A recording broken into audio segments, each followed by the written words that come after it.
Manifestation को लेके एक चीज़ और मेरे मन में आती है कि मैनिफेस्टेशन हो या लॉ ऑफ अट्रैक्शन हो, जो भी ये पद्धतियाँ या सिद्धांत बार बार सुनाए जाते हैं, बताए जाते हैं कि भैया आप जिस चीज़ को चाहते हो उसको शिद्दत से अगर आप चाहते हो तो वो आपके पास आ जाती है। अगर इस सिद्धांत को हम समझने की कोशिश करें तो ये माने और ये देखेंगे कि भाई अगर पूरी पृथ्वी पे देखा जाए तो मैक्सिमम लोग एक ही चीज़ के पीछे पड़े हैं। मैक्सिमम मेजॉरिटी ऑफ पीपल, वो है धन, संपत्ति। तो फिर लोगों में इतनी गरीबी, इतनी हताशा, इतनी निराशा, और लोग क्यों इतने छटपटा रहे हैं कि भैया उनके पास पैसा नहीं है।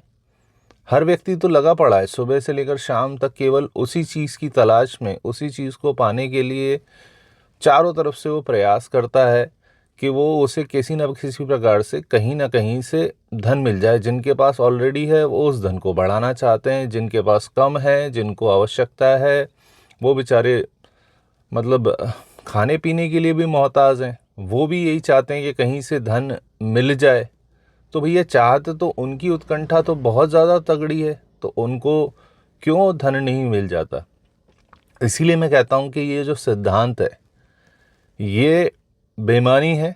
बेईमानी इन द सेंस कि उसके तरीके अलग हैं। केवल चाहने से चीज़ें नहीं घटित होती भाई। चाहते तो हम भी बहुत कुछ हैं, लेकिन हमारी जीवन में वो चीज़ें घटित होती हैं क्या? नहीं होती।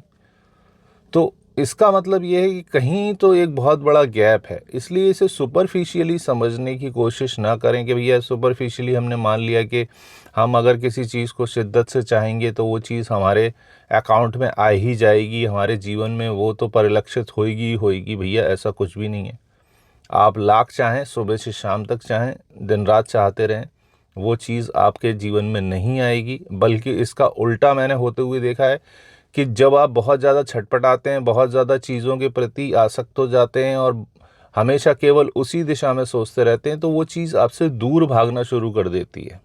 यकीन ना आए तो आप अपने जीवन में देखिए कि जिस चीज़ की आपने सबसे ज़्यादा चाहत की थी, सबसे ज़्यादा आपके मन में इच्छा थी उसे प्राप्त करने की, आज वो आपसे बहुत दूर जा चुकी है। और जो आपने लगभग मान लिया था कि ये तो मेरे पास आएगी ही आएगी, तो भाई इस सिद्धांत को समझना पड़ेगा। एक बड़ी जटिल प्रक्रिया से उसको निकलना पड़ता है, उसको भी तपना पड़ता है।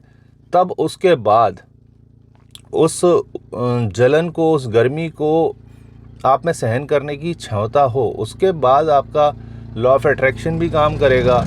और मैनिफेस्टेशन शब्द बड़ा बड़ा ग्लैमरस लगता है मेरे को। मैनिफेस्टेशन भी काम करेगा अगर अगर उस प्रक्रिया के थ्रू आप चीज़ों को प्राप्त करने की इच्छा रखेंगे। लेकिन उसमें कर्म फल का सिद्धांत हमेशा सर्वोपरि होता है कि बिना कर्म किए कोई चीज़ आपके सामने नहीं आने वाली, कोई चीज़ आपको प्राप्त नहीं होने वाली।